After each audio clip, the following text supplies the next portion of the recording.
Hello दोस्तों, मैं और आप सभी को मेरे YouTube चैनल टीचिंग आर्ट पे स्वागत है। तो दोस्तों आज मैं बात करने वाला सैमसंग के लेटेस्ट न्यू फोन के बारे में। तो वीडियो को अंत तक देखिएगा और अगर चैनल को सब्सक्राइब नहीं किया तो चैनल को सब्सक्राइब कर लीजिएगा, साथ में दोस्तों बेल आइकन को भी प्रेस कर लीजिएगा। तो चलिए दोस्तों आज का वीडियो शुरू करते हैं।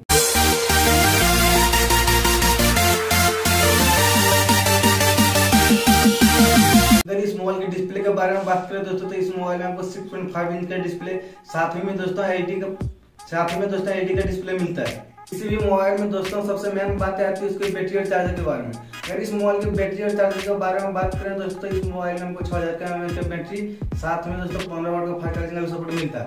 इस मोबाइल के कुछ फोटो में आपकी स्क्रीन पे दिखा देते हैं। अब बात कर लेते हैं दोस्तों इस मोबाइल के कैमरा के बारे में। तो इस मोबाइल में हमको पीछे के साइड 4 कैमरा मिलता है, जो कि 48 मेगापिक्सल का मेन कैमरा है। साथ ही में दोस्तों 5 मेगापिक्सल का अल्ट्रावाइड कैमरा मिल जाता है और साथ ही में 2 मेगापिक्सल का मैक्रो कैमरा और 2 मेगापिक्सल का डीप कैमरा मिल जाता है। अगर इस मोबाइल के सेल्फी कैमरा के बारे में बात करें दोस्तों, तो इस मोबाइल में आपको 8 मेगापिक्सल का सेल्फी कैमरा मिल जाता है। अब बात कर लेते हैं दोस्तों इस मोबाइल के प्रोसेसर के बारे में। तो इस मोबाइल में आपको दोस्तों 8 nm का प्रोसेसर यूज किया गया है। जब भी आप किसी मोबाइल को लेने जाते हैं दोस्तों, तो सबसे पहले पूछते हैं कि इस मोबाइल का रैम और रोम कितना है। तो चलिए दोस्तों इस मोबाइल के रैम और रोम के बारे में हम जानते हैं। तो इस मोबाइल में आपको दोस्तों 4 GB का रैम, 64 GB का इंटरनल, साथ में दोस्तों 128 GB का इंटरनल मिल जाता है। अगर इस मोबाइल के इंडिया में प्राइस के बारे में बात करें दोस्तों, तो इस मोबाइल 11,000 के आसपास में मिल जाएगा।